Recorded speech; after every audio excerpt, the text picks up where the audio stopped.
ఒక person emotion less గా కూడా ఉంటారా? ఎమోషన్ లెస్ వ్యాధులు కూడా కొన్ని ఉంటాయి. ఆ వ్యాధుల్లో ఒక రేర్ న్యూరోసైకియాట్రిక్ డిజార్డర్ అనేది Clover bushy syndrome.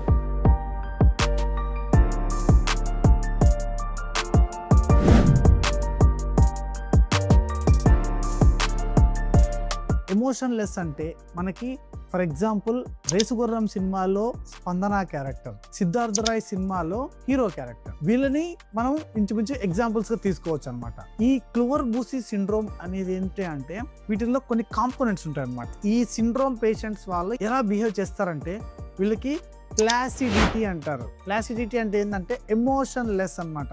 For example ఒక ఎమోషన్ రావాలి అని అంటే వీళ్ళు ఎమోషన్ కి బిహేవ్ చేయరనమాట. వీళ్ళు అలానే ఉంటారనమాట. అంటే ఒక ఎమోషన్ లెస్ ఫెల్లో అనమాట వీళ్ళంతా. ఇంకోటి హైపర్ సెక్షువాలిటీ అనమాట. హైపర్ సెక్షువాలిటీ అంటే ఏంటంటే వీళ్ళు ఇష్టం వచ్చిన రీతిలో వాళ్ళు సెక్స్ చేయడం అనేది చేస్తారనమాట. అంటే అడ్డు అదుపు లేకుండా, మనము ఒక సమాజంలో ఉంటున్నాం కదా, వాళ్ళకి ఒక సమాజం అనేది ఉంటుంది అన్నలాగా కూడా బిహేవ్ చేయరనమాట.